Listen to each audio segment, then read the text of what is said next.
Hey guys, this is Actual Ice with Rollout Reviews, bringing you another B-Daman review. This time it is Crash B-Daman Magnum Ifrit.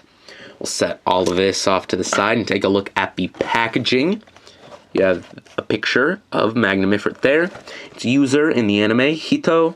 Number 1, Crash B-Daman Magnum Ifrit. The Crash B-Daman logo there, and again up here, and like a headshot. All of the different parts.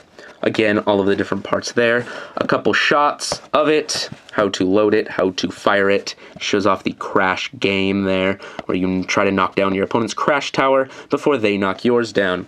Some customization options there on the side. It also comes with an extra spring, just in case you lose or mangle the one that's already in the grip. And you get one standard B-Dama. Here is Magnum Ifrit here. Very different looking. We'll take the B-Dama out and set it off to the side. You'll notice there's no mechanism in the B-Daman itself, in the core here. It's all in the grip, so you can see right through him. It's got 3 prongs in there, one of them being a drive strip, much like Exceldracian and Drive Garu Burn. Puts a little spin on the B-Dama, makes the shot more powerful.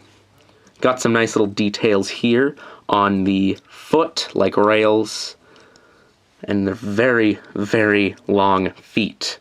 On the side here, you have a little hole to accommodate the grenade shots, which are little launchers on the side that you can buy separately. They're little wiffle ball launchers. You'll notice the eyes are very different on this guy. Most other B-Daman that actually have eyes, they're much more anime-like. These are a little more techno and more robotic. Now the stickers look nice, I think, all the way around. There's some nice accents, but we'll get to those later in the review. It's got this little visor thing that goes down. I like the painted silver parts, and the detail on that is just really, really cool. Now, it is a 3-part B-Daman, so let's take a look at the barrel. 67 Ifrit Crash B-Daman power type. I don't know what the 67 is for. It's probably the type of barrel this is, but I am not too certain. Got this nice little detail there. I think that looks really cool. And just this silver bit on top. Again, looks very sharp. Got 2 other little stickers there and there. And you got these little rail bits on the side that his hands will hold on to. You also have the grip part. Nice looking sticker there. Little details here and here, as well as here and here. Now it's got a spring and some gears inside there, so when you pull the trigger, that bit comes out and will launch the B-Dama. It's got another little latch here, and one here for the barrel, or magazine attachments, rather. Now you'll notice it's completely symmetrical, so you can put it on the right or the left side, and this can go on either side to accommodate that. Typically, if you're left-handed, you'll hold it like this with your right hand and load with your left hand, and if you're right-handed like I am, you'll attach it like this. You can attach it either way. There's little rails here and little grooves there, and you just slide that on. There's a little nub there on the B-Daman itself. This bit will latch over. And then the barrel is a little tricky to attach. There's a peg there and a hole there, and little nubs on the side of the barrel. The hands will go over those nubs. You kind of have to push them in, and then you can sort of force the rails over the hands. And there is Magnum Ifrit all together. Now, you'll notice it looks a lot like a gun. Crash B-Daman isn't very familiar in the US. It came after Battle B-Daman, but predated Crossfight.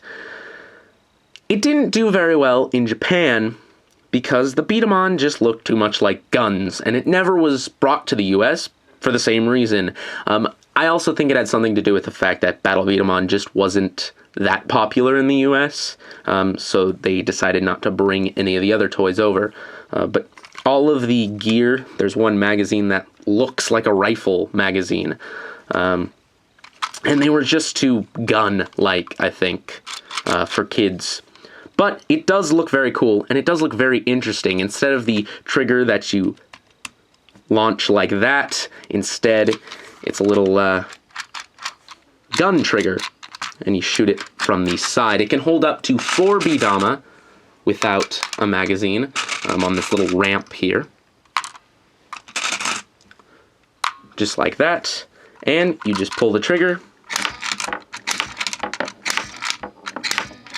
and they shoot off just like that. I like the little twang of the spring inside there, and it kind of rumbles through the plastic in the handle. It's kind of cool, very satisfying. But yeah, overall, it looks really, really nice. I love the way this looks. I love the way it fires. It's a very good B-Daman. It's not any more powerful, I don't think, than any of the other B-Daman like Cobalt Blade or Excel Dracian, but it's just a nice little concept, something very different. Now, this is my only Crash B-Daman, so I have nothing to compare it to Crash B-Daman wise, but it is a very good and interesting B-Daman in my opinion. If you don't have a Crash B-Daman, I really recommend it, because it's something very different, and I like it. Now, there is one thing that I do not like. That's the stickers. Usually the stickers on these B-Daman are pretty good. Even the Battle B-Daman stuff, the stickers are pretty nice quality. These, not so much, unfortunately. The ones on the feet here peel all the time, and so do the ones on the arms. And there are supposed to be a couple stickers here, little caution stickers, that just peeled right off. It wasn't just off the plastic either. Like, the paper it was attached to peeled off of the decal itself, and that was a disaster, so I just took those off. And the stickers, they just feel very papery.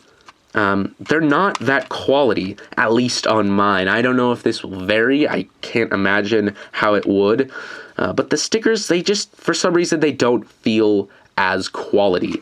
And you can see there's kind of a strange texture on them. I don't know what's up with that.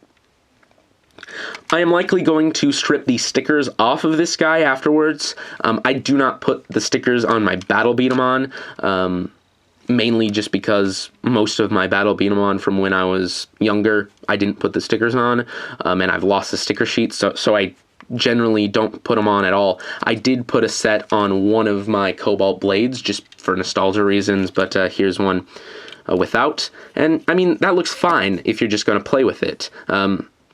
If you want to have the B-Daman on a shelf, though, the stickers are really important, and here, it's just a shame that the stickers don't look as good as they could. But here's a little timeline here. You have Cobalt Blade that came first, then you have your Magnum Ifrit, then Excel Dracian, and finally, Drive Garu Burn. So you got a nice evolution of B-Daman here, just all together. Again, I really like Crash B-Daman. It's an interesting concept. Will I buy another one? Likely not. I'm just not familiar enough with the series to enjoy it as much as I could. But it was a nice experience. I do not regret the purchase, but I'm likely going to strip these stickers off anyway. But that is about it, guys, and this is IX signing off.